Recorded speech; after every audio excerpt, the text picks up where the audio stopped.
Kalau Felix Xiao, adik saya lah saya panggil itu. Dia Cina asli. Saya separuh Cina. Ibu saya Cina, bapak saya enggak. Tapi saya kan Cina juga. Separuh Cina. Mata saya kan sipit. Adinda Felix Xiao diusir karena tidak bisa menjilat penguasa. Dia diusir. Kalau saya dikejar pakai parang, pakai mandau. 20 sampai 30 parang bawa tombak segala macam, dikejar sampai tangga pesawat terbang. Ditebas kaki saya sempat, saya angkat aja. Fahri Hamzah juga dikejar sampai lapangan terbang. Kalau saya sampai tangga pesawat terbang. Di Korea saya mau ditangkap juga, ada pengaduan dari Indonesia bahwa saya ISIS. 4 hari ceramah saya itu direkam pakai mobil intelijen Korea. Saya tidak tidur di hotel, saya tidur di masjid. Saya bawa jemaah 3 hari pindah masjid, 3 hari pindah masjid. Karena saya jemaah tablik. Kalau saya pergi ke luar negeri, saya senangnya sambil keluar, sambil dakwah. Saya bawa 50 orang ikut taklim 3 jam, segala macam program-program jemaah tablik itu. Tiba-tiba satu hari pimpinannya, kolonel tentara, menjumpai saya. Dia bilang, saya sudah merekam semua ceramahmu. Pakai satelit lah, hebat lah, ya mahal lah itu. Dan sudah kami terjemahkan dalam bahasa Korea semuanya. Gak ada kamu seperti yang diadukan oleh orang-orang itu. Dia bilang, tugasmu kerjakan aja. Kalau saya salah, tangkap aja. Padahal itu waktu itu minus 11 derajat Celcius. Anak buahnya tidur di mobil. Saya turun dari atas itu kan tingkat 4 tuh. Tangganya itu di luar tingkat 1, di luar tingkat 2 gitu. Jadi kalau mau sholat di tingkat 1, saya keluar dulu. Keluar baru masuk ke masjid. Saya lihat kok ada orang di mobil gitu. Padahal minus 11 kan. Rupanya ya itu intelijen. Tapi saya sudah 4 hari ini mengikuti Anda tidak ekstrim. Dia hormat, dia kasih kartu namanya sama saya. Besoknya saya ceramah di hall, di gedung. Ada 4.000-an orang yang hadir waktu itu. Tiba-tiba saya seperti mendengar suara lah. Ada marawis. Orang Korea sediakan mikrofon banyak. Terus sediakan organ dengan gitar Gibson. Tapi nggak dipakai. Marawis kan nggak pakai gitar. Tapi tiba-tiba saya begitu. Mainkan gitar itu, mainkan gitar itu, mainkan gitar itu. Terus saja. Saya ceramah, saya bilang nanti habis ceramah saya mau main gitar satu lagu. Orang ketawa-tawa senang. Saya habis ceramah saya mainkan gitarnya, putus. Jacknya putus, nggak bisa main. Kan gitar listrik. Krek, nggak bisa. Saya bilang nggak rezeki. Saya tutup dengan pantun. Rupanya operatornya itu ada 8 atau 6 orang, lari-lari diganti tuh. Kabelnya, kreng, hidup. Saya mainkan lagu Ebit, GAD, lagu Ayah. Udah masuk YouTube tuh. Saya mainkan satu lagu. Habis itu saya pulang ke masjid. Habis asar tentaranya datang lagi, intelijen yang hormat. Kami ditarik ke kesatuan. Ternyata Anda bukan ISIS seperti yang dilaporkan. Ya memang saya bukan ISIS. Tapi kamu tahu dari mana? Saya bukan ISIS. Komandanmu tahu dari mana? Saya bukan ISIS. Kamu main gitar. ISIS mengharamkan gitar. Dan kau main musik itu grade 8, cara main klasik. Kita tahu nggak mungkin baru belajar 2 bulan mesti kekreng. Ini gini sih aja.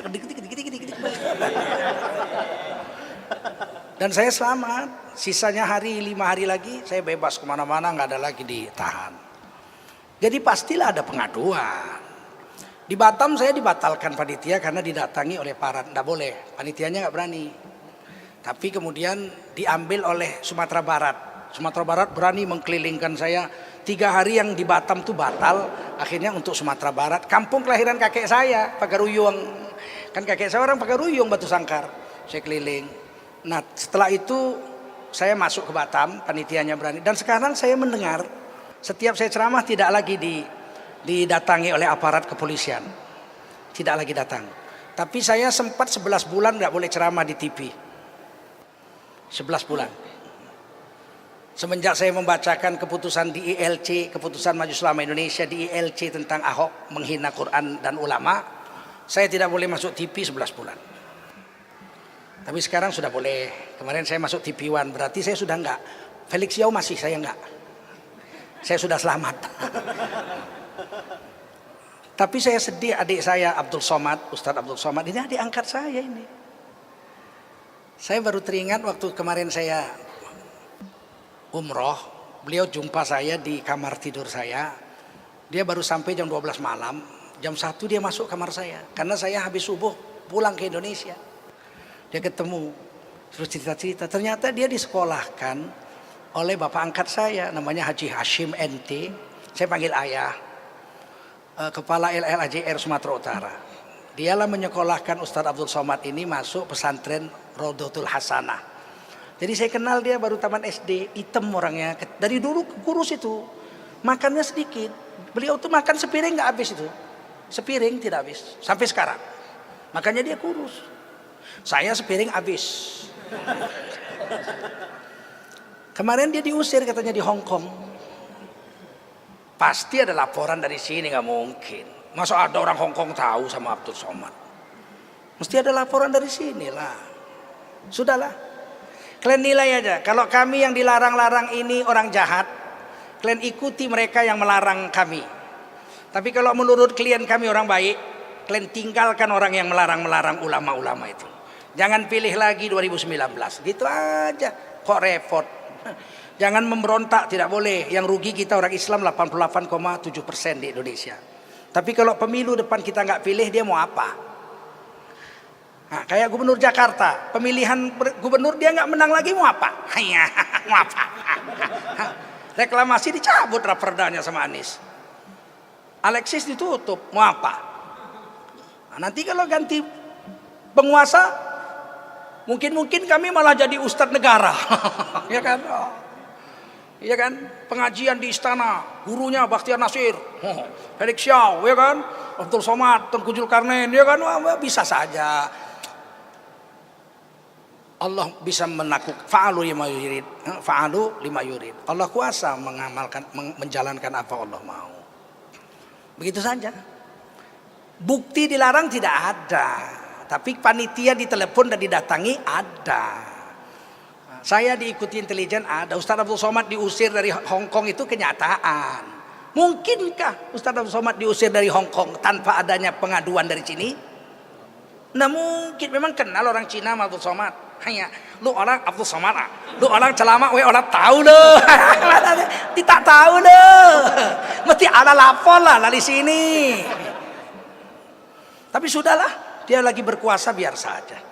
Orang sedang mabuk kekuasaan, biarkan saja. Dinasehati nggak bisa, mana bisa. Orang tidur, membangunkan orang tidur kan susah. Silap-silap ditendangnya kita. Bangunkan orang tidur, bangun, ditendangkannya bisa kita. An-nasu niyamun idza matu intabahu. Manusia sedang tidur, biar aja, nggak apa-apa.